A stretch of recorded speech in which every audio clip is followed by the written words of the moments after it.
जब भारत का physical division हम लोग करते हैं तो फिजिकल डिवीज़न में उसमें आपके 4 पार्ट होते हैं। जैसे उत्तर का पर्वतीय भाग और गंगा, यमुना और ब्रह्मपुत्र का मैदान, जिसे हम लोग सिंधु सतलज गंगा ब्रह्मपुत्र का मैदान कहते हैं। तीसरा पार्ट जो है प्रायद्वीपीय भारत होता है और चौथा आपका कोस्टल एरिया या आपका तटीय मैदान होते हैं। तो इस प्रकार से 4 भाग होते हैं। तो पहला भाग हम लोगों ने इससे पहले देख लिया है कि हिमालय पर्वत की उत्पत्ति का। तो हिमालय पर्वत का निर्माण कैसे हुआ, इस चीज़ को हम लोग इससे पहले वीडियो में देख चुके हैं। आज थोड़ा सा देखेंगे हम लोग कि सिंधु सतलज गंगा और ब्रह्मपुत्र का मैदान जिसे कहते हैं। यहाँ पे सिंधु शब्द बढ़ा लीजिए।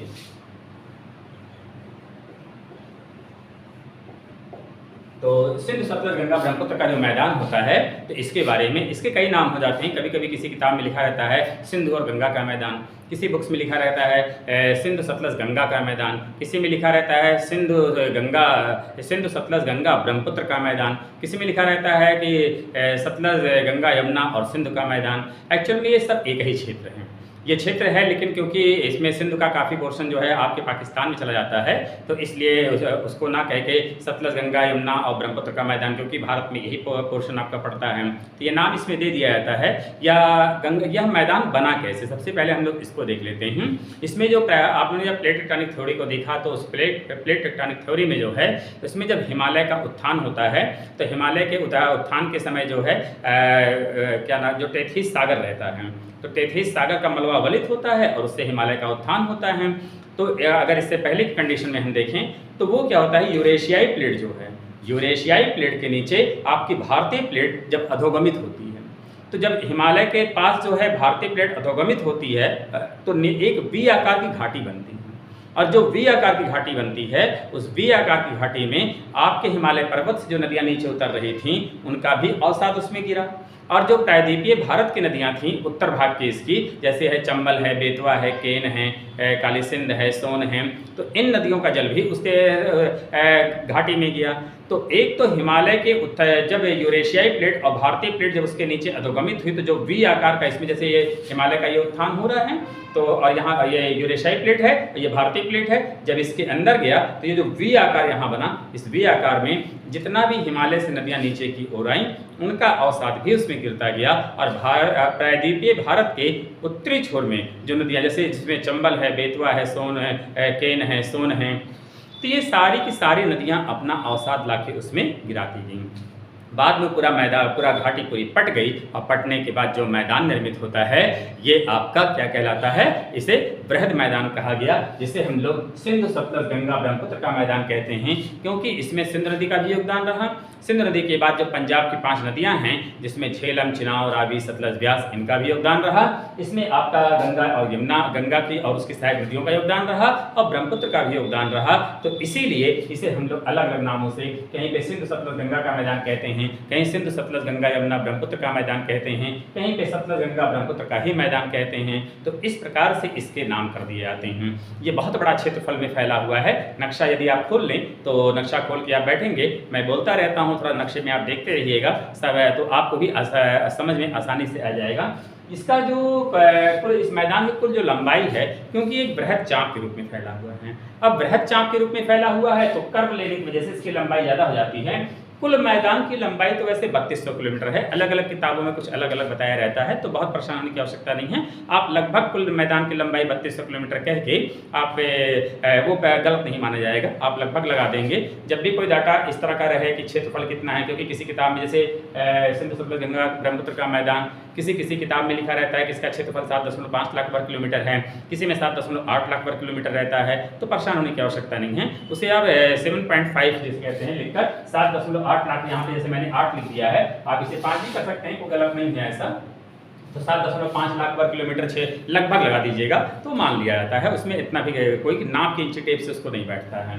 तो इस प्रकार से अगर कुल लंबाई देखते हैं तो 3200 किलोमीटर रहती है, और इसका क्षेत्र है। और लेकिन भारत में जब इसकी लंबाई हम देखते हैं तो लगभग 2400 किलोमीटर की लंबाई में फैला हुआ है। जब हम इसकी औसत चौड़ाई देखते हैं तो 150 से लेकर 300 किलोमीटर होता है, लेकिन ये 300 की ये औसत चौड़ाई बताई जा रही है। इस मैदान की चौड़ाई कहीं कहीं 500 किलोमीटर तक है, और कहीं कहीं जिसे कहते हैं 60 से 100 किलोमीटर के बीच ही है।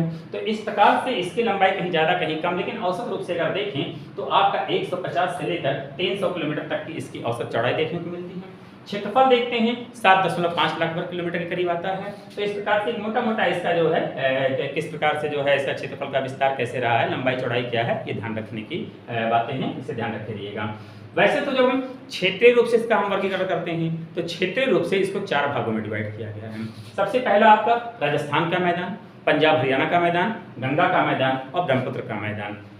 अब ये जो क्षेत्रीय आधार पर इसका डिवीजन किया गया है तो इसे तो आप बेसिकली जो है आप एक बार रीडिंग कर लीजिएगा। जो आपका प्रश्न पूछा जाता है वो ज़्यादा प्रश्न जो बनता है वो आपका भाबर से बनता है, तराई से बनता है, खादर से बनता है, बांगर से बनता है। तो आप इस पर थोड़ा विशेष ध्यान दीजिएगा। लेकिन इसे भी आप लोग एक बार देख लें रफली। जैसे राजस्थान का जब मैदान कहते हैं तो राजस्थान में पूरा जो राजस्थान वाला जितना भी रेतीला उसका मैदान वाला क्षेत्र है उसे हम क्या कहते हैं, उसे हम राजस्थान का मैदान कहते हैं। यहाँ पे पूरा रेतीली मिट्टी का क्षेत्र रहता है और लूनी यहाँ की मुख्य नदी आती है। लेकिन जब हम पंजाब और हरियाणा के मैदान में आते हैं तो पंजाब जो है, पंजाब पंच नदियों से सिंचित क्षेत्र को पंजाब कहा गया है। इसमें जरा ध्यान दीजिएगा, जो पंच नदियां हैं वो कौन कौन सी हैं, झेलम है, चिनाब है, रावी है, सतलज है, ब्यास है। तो ये 5 नदियां आपकी हैं, इन 5 नदियों का क्रम याद कर लीजिएगा। ये बहुत पूछता है एग्जाम में कि उत्तर से दक्षिण क्रम या दक्षिण से उत्तर क्रम। तो जिस क्रम में मैंने बोला है कि झेलम है, चिनाब है, रावी है, सतलज है, ब्यास है, इसी क्रम को आप है यही उत्तर से दक्षिण क्रम ही है। इस क्रम को आप ध्यान में रखिएगा। इनके बीच में जो दोआब क्षेत्र है उनको भी ध्यान रखिएगा। इस पर नहीं होगा तो एक वीडियो हम बनाएंगे कि हाँ पंजाब की जो पंच नदियों का सिंचित क्षेत्र है उसमें कहाँ पे कौन कौन से दोआब कैसे कैसे क्वेश्चन में बन सकते हैं, वो हम वहाँ पे मेंशन करेंगे। उन नदियों के बारे में भी आपको हम बताएंगे। लेकिन अभी फिलहाल आप ये जान जाइए कि जो 5 नदियों का सिंचित क्षेत्र है उनके बीच में जो दोआब है उनसे भी क्वेश्चन पूछे जाते हैं। जैसे चाज है, रचना है, विष्णु जालंधर है, ठीक है, सिंधु है। तो ये दोआब आप देख लीजिएगा, इस पे भी क्वेश्चन आपके पूछे जाते हैं। तो ये पंजाब और हरियाणा का मैदान होता है, ये अति उपजाऊ क्षेत्र है। ये बहुत ही ज़्यादा उपजाऊ है। मतलब खेती योग्य भूमि है और संपन्न क्षेत्र। पूरे दुनिया की अगर सबसे उपजाऊ भूमि का अगर हम नाम लें तो सबसे उपजाऊ भूमि में आपका जो ये गंगा यमुना और सतलज और सिंधु का मैदान है, ये पूरे दुनिया का सबसे उपजाऊ बेल्ट है। तो जो पंजाब और हरियाणा है यह भी आपका एक उपजाऊ क्षेत्र है, इसको भी ध्यान रखिएगा। गंगा के मैदान में आते हैं तो जो आप लोग को यूपी स्पेशल जब पढ़ते हैं तो गंगा के मैदान में क्या होता है, इसको भी 3 पार्ट बनाया गया है, 3 पार्ट में बांटा जा सकता है। जैसे ऊपरी गंगा का मैदान, मध्य गंगा का मैदान, निचला गंगा का मैदान। तो इससे भी आपके एग्जाम में जो है प्रश्न पूछे जाते हैं, मेंस वगैरह में भी आते हैं क्वेश्चन। अब तो यूपी स्पेशल का जो पेपर अलग से हो ही गया है मेंस में, तो उसको भी थोड़ा सा ध्यान दीजिएगा। तो यहाँ से भी आप जो है क्वेश्चन मेंस में पूछे जा सकते हैं। और जो ब्रह्मपुत्र का मैदान है इसमें ये आसाम वाला बेल्ट आता है। जो आसाम का बेल्ट है ये पूरा आसाम में, क्योंकि वहाँ मुख्य नदी कौन सी है, ब्रह्मपुत्र नदी है। ब्रह्मपुत्र नदी में एक बात ध्यान रखिएगा, ब्रह्मपुत्र नदी का अलग अलग स्थान है। ब्रह्मपुत्र नदी से कुल 3-4 तरह के क्वेश्चन बनता है। सबसे पहला क्वेश्चन तो उसमें ये बनता है कि ब्रह्मपुत्र का उद्गम कहाँ है। आपके तिब्बत के पठार में राकसताल झील के पास है। वहाँ से जब ये निकलता है तब इस नदी का नाम सांगपो रहता है। लेकिन जब ये भारत की सीमा के पास आता है, सीमा में प्रवेश करता है, तब इस नदी का नाम दिहांग हो जाता है। ये प्रश्न पूछता है तिब्बत के पठार पे इसे क्या कहते हैं, सांगपो कहते हैं। भारत की सीमा में जब आता है तो इसे दिहांग कहते हैं। लेकिन जब भारत की सीमा में प्रवेश कर जाता है तो उसे हम ब्रह्मपुत्र कहते हैं। खैर उसके बाद ये बांग्लादेश में चला जाता है, फिर गंगा से मिलता है, फिर उसका नाम अलग हो जाता है, उसका नाम जमुना हो जाता है। और इसका तो ये 3 तो आप सांगपो हो गया, दिहांग हो गया, ब्रह्मपुत्र हो गया, इसको ध्यान रखिएगा। जब गंगा का हम किस प्रकार से इसकी नदियाँ मिली हैं, ब्रह्मपुत्र मिला है, जब उसका हम अपवातंत्र बताएंगे तो उसमें इस बात की हम विस्तार से चर्चा करेंगे कि कहाँ कहाँ पे कैसे कैसे कौन कौन सी नदियाँ मिली हुई हैं। तो इस प्रकार से ये क्षेत्रीय आधार पे जो है 4 भाग किए गए हैं। लेकिन जब हम संरचनात्मक विशेषताओं के आधार पे देखते हैं, स्ट्रक्चरल जिसे कहते हैं कि हम इसका या इसके ढाल के अनुसार हम देखते हैं कि ये मैदान के कौन कौन से भाग किए गए हैं। तो एक बात ध्यान रखिएगा, जैसे आपका हिमालय की 4 पर्वत श्रेणियां हैं। एक आपका ये आपका ट्रांस हिमालय है, ये आपका महान हिमालय है, ये आपका लघु है, ये आपका शिवालिक है।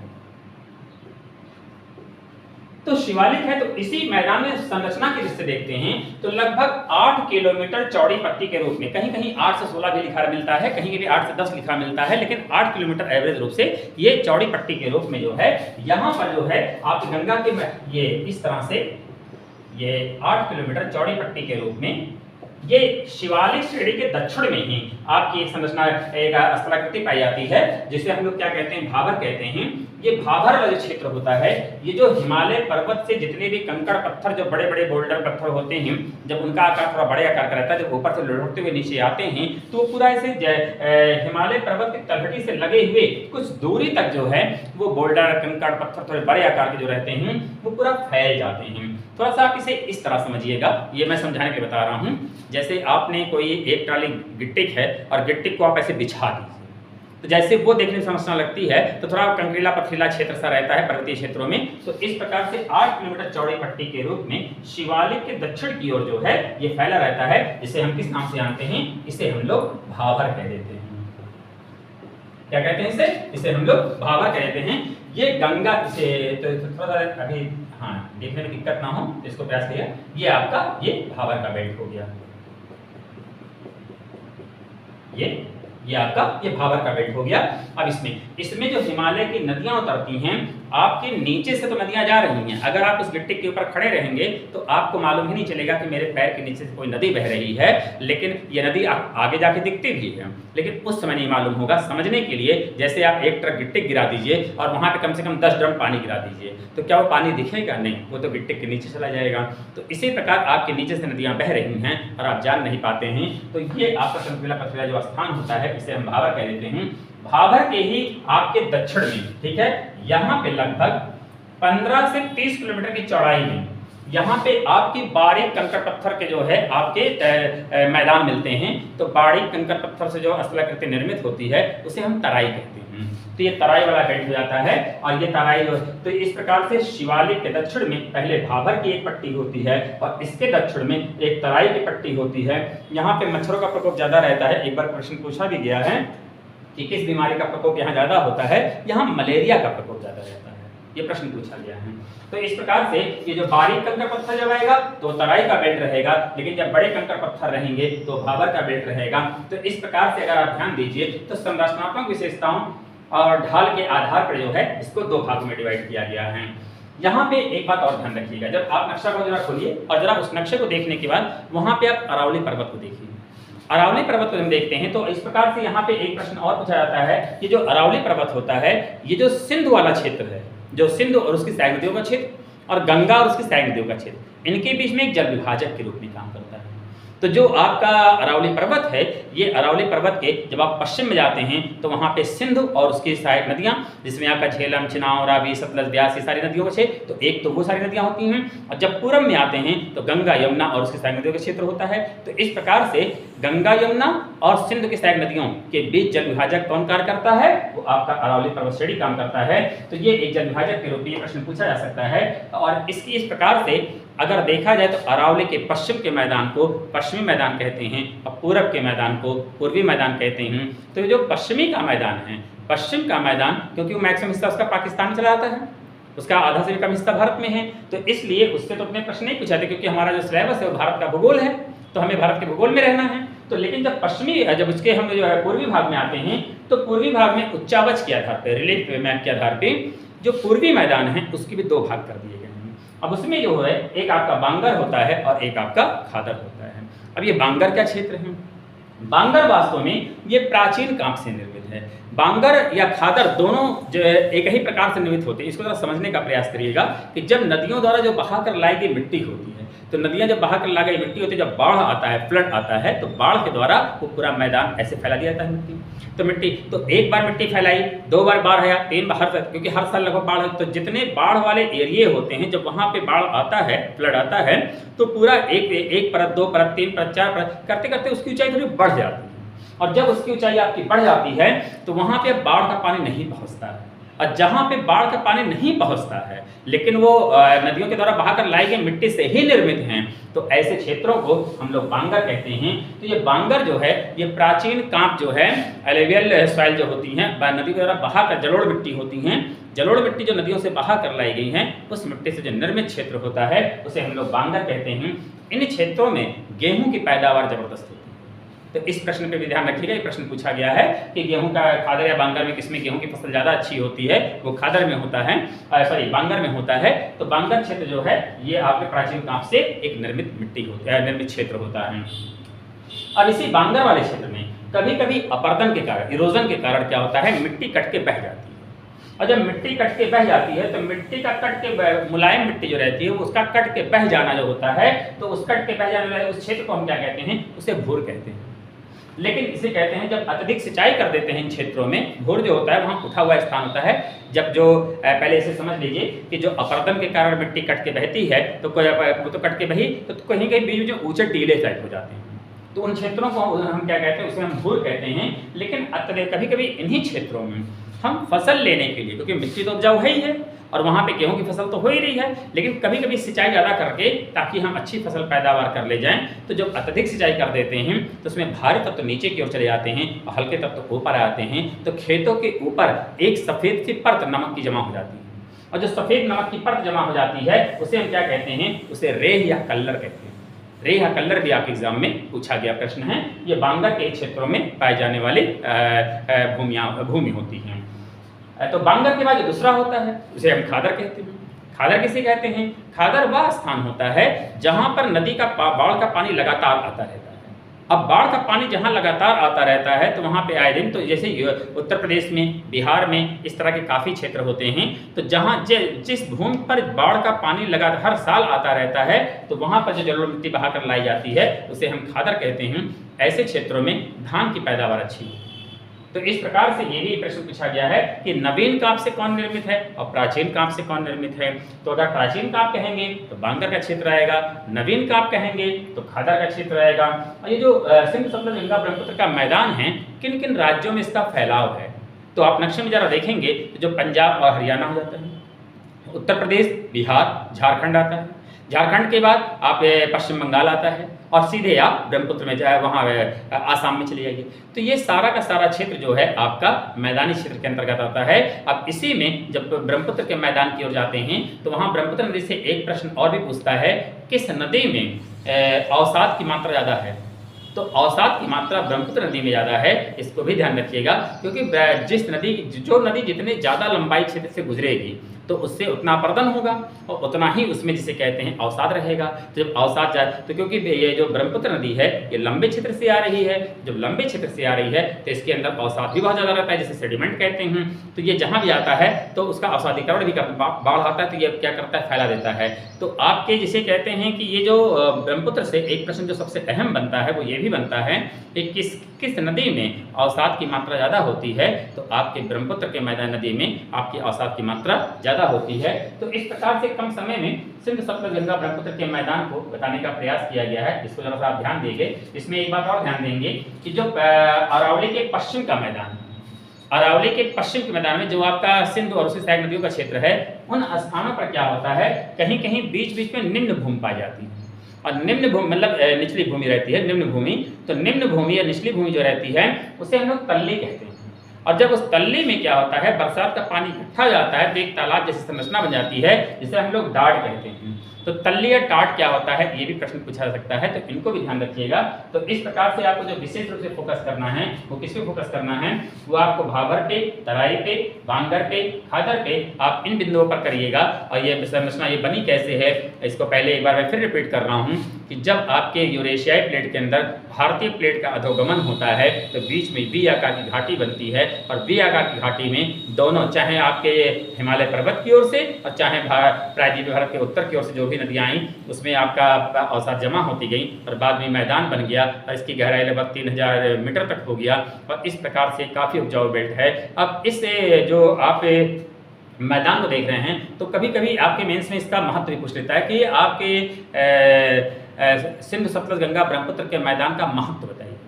और जब महत्व में हम लोग आते हैं तो महत्व में इसके पहली बात तो इसकी जो संरचना है वो कोमल चट्टानों से हुई है। तो कोमल चट्टानों से जब हुई है तो स्वाभाविक है यहाँ परिवहन के लिए आप रोड और रेलवे का निर्माण कर सकते हैं। तो परिवहन के दृष्टि से यहाँ पे सड़क निर्माण करना आसान होता है। दूसरा जिसे कहते हैं कि इन क्षेत्रों में खनिज संपदा का तो अभाव है, क्योंकि ये जो क्षेत्र बना है ये नवीन मिट्टियों से बना हुआ है। तो जब नवीन चट्टानों से बना हुआ है तो इसमें खनिज संपदा तो नहीं पाए जाते हैं, लेकिन कहीं कहीं पर जो है कोयला और पेट्रोलियम के साक्ष्य मिले हैं। जैसे पेट्रोलियम के साक्ष्य आपके राजस्थान से मिले हैं, पूर्वोत्तर के राज्यों से भी प्राकृतिक गैस और पेट्रोलियम के साक्ष्य मिले हुए हैं। तो इन राजस्थान में तो उत्पादन भी बृहद मात्रा में हो रहा है। तो इस प्रकार से इन क्षेत्रों में पहला प्रश्न क्या बन रहा है कि परिवहन के लिए यहाँ पे रोडवे और रेलवे ये बिछाना आसान है या बनाना आसान होता है। दूसरा, इसमें प्राकृतिक गैस, कोयला और ये पाने की संभावना यहाँ पर प्रबल है। तीसरा इसे कहते हैं ये काफ़ी उपजाऊ बेल्ट है, तो काफ़ी उपजाऊ बेल्ट होने से बहुत बड़े क्षेत्र का एक सघन जनसंख्या का भरण पोषण करने में आप भूमि सक्षम हैं। चौथा इसे कहते हैं इन क्षेत्रों में जो नदियां आती हैं इनका जैसे बहाव तो बहुत तेज नहीं रहता है, ढाल सामान्य सा है, तो बहुत तेज ना होने की वजह से ये नावगम्य होता है। यहाँ पे हम नाव के द्वारा नाव से जो है हम बोटिंग कर सकते हैं, नाव चला सकते हैं, तो एक प्रकार से जल परिवहन का भी विकास यहाँ पे आसानी से हो सकता है। साथ ही ये भारत की समृद्धि और गौरव का भी प्रतीक रहा है। कई सारी संस्कृतियां और सभ्यताएं यहाँ पर पनपी हैं, और जो यहाँ पे नदियां होती हैं उन नदियों के किनारों पर ढेर सारे धार्मिक स्थल भी रहते हैं, तो उन देखा जाए तो धार्मिक रूप से भी इसका महत्व है। और ये जो आपका पूरा का पूरा मैदान है इसमें भारत की बहुत बड़ी जनसंख्या निवास करती है, तो देखा जाए तो यह भी एक बहुत अहम बात है, क्योंकि यहाँ पे आप ये कह लीजिए कि ह्यूमन रिसोर्सेज है, ये तो अब ह्यूमन रिसोर्सेज को हमें कैसे उपयोग करना है ये तो हमारी नीतियाँ जो सरकार बनाती हैं उस पर तय होगा। तो इस प्रकार से आप इसके विशेषताओं को भी 10-12 पॉइंट में आप इसे मेंशन कर सकते हैं। तो ये अगर इतने क्वेश्चन को आप ध्यान देते हैं तो निश्चित ही आपका प्रश्न आसानी से हो जाएगा।